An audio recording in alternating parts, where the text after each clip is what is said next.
નમસ્કાર દર્શક મિત્રો, @ગુજરાતમાં આપનું સ્વાગત છે। આજે આપણે ગુજરાતના લાખો ખેડૂતોને અસર કરનારા એક એવા મુદ્દા પર વાત કરીશું કે જે માત્ર ખેતરો નહીં પરંતુ જીવનની ચિંતા સાથે પણ જોડાયેલો છે।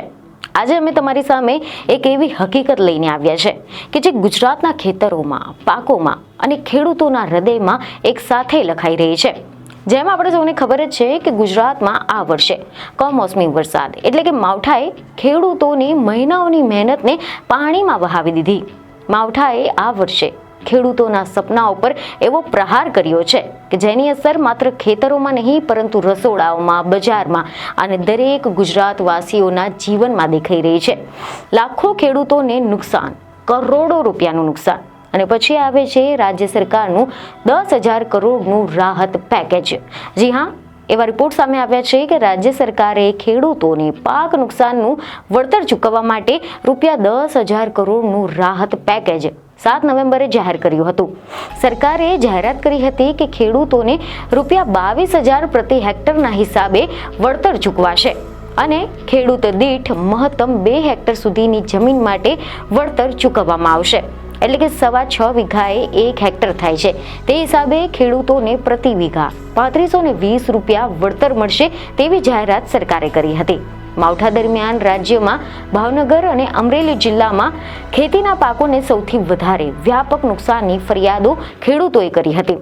જોકે માવઠાને કારણે રાજ્યભરમાં થયેલા ભારે નુકસાન પછી સરકાર દ્વારા વળતર ચૂકવવાનું પણ શરૂ થઈ ગયું છે, પરંતુ ખેડૂતોનો સવાલ એક જ છે કે વીઘે ₹3520 શું આ પૂરતું છે? સરકાર વળતર તો આપી રહી છે, પરંતુ ખેડૂતોના સવાલ હજુ પણ એ જ છે કે આટલા પૈસામાં ખરેખર નુકસાનનું વળતર મળશે કે પછી માત્ર સાંત્વના મળશે? શું આ વળતર ખેડૂતોને વાસ્તવિક નુકસાનીની યોગ્ય ભરપાઈ કરી રહ્યું છે? આ અંગે ખેડૂતો શું કહે છે? હકીકતમાં તેમને કેટલું વળતર મળી રહ્યું છે? અને સૌથી મોટો સવાલ કે આટલા પૈસા તો વીઘા દીઠ બિયારણમાં જાય, તો પછી કેવી રીતે ચાલી રહી છે ખેતી? તો સૌપ્રથમ આપણે વાત કરીશું, આવા રિપોર્ટ સામે આવ્યા છે કે 3 ડિસેમ્બરે રાજ્ય સરકારે એવી માહિતી આપી હતી કે 3.39 લાખ ખેડૂતોને લગભગ 1,098 કરોડ રૂપિયાથી વધારે રકમ સહાય પેટે ચૂકવાઈ પણ ગઈ છે અને માવઠાથી ખેતીના પાકોમાં થયેલા નુકસાનનું વળતર મેળવવા માટે રાજ્ય સરકારે ખેડૂતો પાસેથી 14 નવેમ્બરથી અરજીઓ સ્વીકારવાનું ચાલુ કર્યું હતું અને 5મી ડિસેમ્બર એટલે કે શુક્રવાર સુધીમાં આવી અરજી કરવા માટેનો છેલ્લો દિવસ હતો। રાજ્ય સરકારે જણાવ્યું છે કે બુધવાર સુધીમાં 29,80,000 ખેડૂતોએ અરજી કરી હતી અને તેમાંથી 4,91,000થી વધુ ખેડૂતોએ 1,497 કરોડ જેટલી સહાય ચૂકવવા માટેના બિલ પણ તૈયાર થઈ ગયા હતા।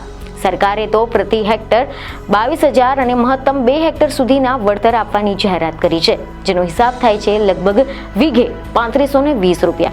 પરંતુ ખેતરમાં ઉભેલા ખેડૂતો માટે આ ગણિત એક અલગ જ સવાલ ઊભો કરી રહ્યો છે। ખેડૂતોના મનમાં સવાલો અને દિલમાં વેદના બંને છે, કેમ કે એક વીઘે ₹3520 ખેડૂતો માટે આ વળતર છે કે પછી ખર્ચનો એક હિસાબ છે તેવો સવાલ થઈ રહ્યો છે।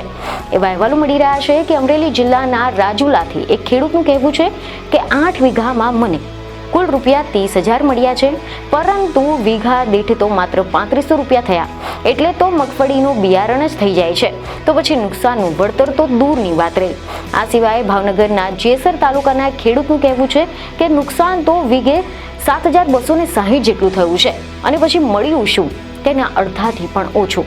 તો કેવી રીતનાની આ સિસ્ટમ છે તે જ અમને સમજાતું નથી, પરંતુ નુકસાન છે એ ઘણી મોટી વાત છે।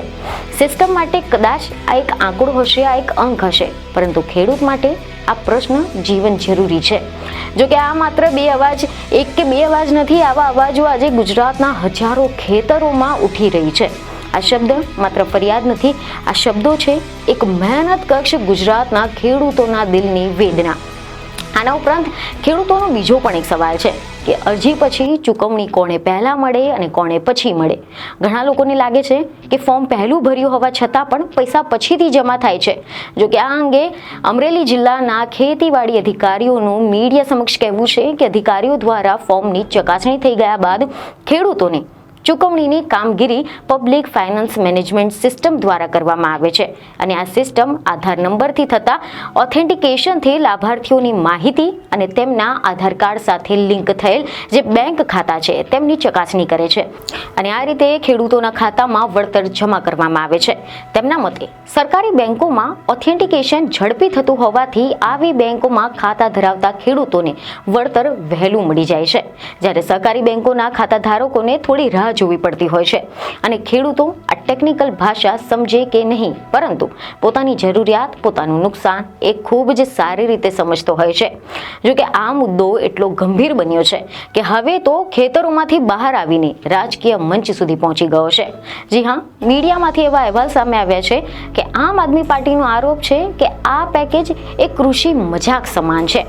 આમ આદમી પાર્ટીના નેતા સાગર રબારીએ એક મીડિયા સાથેની વાતચીતમાં એવી જાણકારી આપી હતી કે ખેડૂતોને ખાતર, બિયારણ, જંતુનાશક દવાઓ તેમજ મજૂરીનો ખર્ચ વીઘા દીઠ 18 થી લઈને 20,000 સુધીનો થાય છે, જ્યારે સરકારે વીઘા દીઠ 3520 રૂપિયા જાહેર કર્યા છે, જે ખેડૂતોના ખર્ચ જેટલો પણ નથી.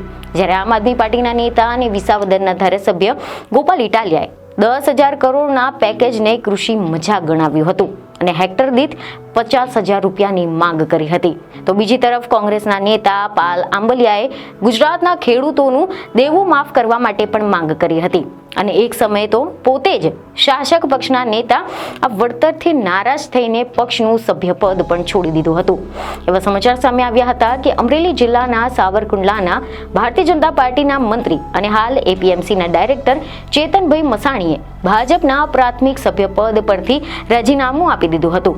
જોકે એક તરફ તો સરકાર કહે છે કે બધા જ પ્રકારના પાક, બધા જ પ્રકારના નુકસાનને ધ્યાનમાં રાખીને ઉદારતાપૂર્વક પેકેજ જાહેર કરવામાં આવ્યું છે અને ટેકાના ભાવે મગફળી, મગ, અડદ, સોયાબીનની ખરીદી કરીશું, પરંતુ ખેતરોની વચ્ચે ઉભેલો ખેડૂત આના માટે કાગળની ગણતરી કરતા તૂટેલા સપનાઓ અને સુકાયેલા પાક વધુ સાચા લાગે છે.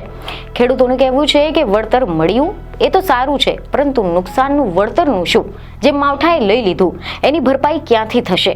ગુજરાતનું હવામાન બદલાઈ રહ્યું છે, ખેડૂતોની મુશ્કેલીઓ વધી રહી છે અને માવઠાની એક એક બૂંદ ક્યારેક આશા લઈને આવે છે તો ક્યારેક આખું વર્ષ તોડી લઈ જાય છે. આજે પ્રશ્ન વળતરના આંકડાનો નથી, પ્રશ્ન છે ખેડૂતોની મહેનતની, તેમના આશાઓની, તેમના પરિશ્રમના ન્યાયનો. ખેડૂત આજે પણ એક જ વાત કહે છે કે વીઘે 3520 રૂપિયા દિલને સાંત્વના આપે છે, પરંતુ નુકસાનની ભરપાઈ નથી થતી. કાગળ પર તો 10,000 કરોડનું પેકેજ મોટો આંકડો લાગે છે, પરંતુ વાસ્તવિકતા એ છે કે લાખો ખેડૂતો માટે માવઠાનું નુકસાન અને સરકારી વળતર આની વચ્ચે એક મોટો વિશાળ ખાડો છે. ગુજરાતનો ખેડૂત આજે પણ એ જ પ્રશ્ન પૂછે છે કે વીઘે 3520 તો પછી ખેતી કેવી રીતે ચાલે?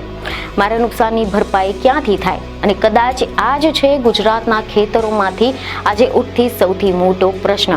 તો હવે આ અંગે તમારું શું કહેવું છે તેમને કોમેન્ટમાં જરૂરથી જણાવો. બીજને ખબર સાથે ફરી મળીશું. ધન્યવાદ.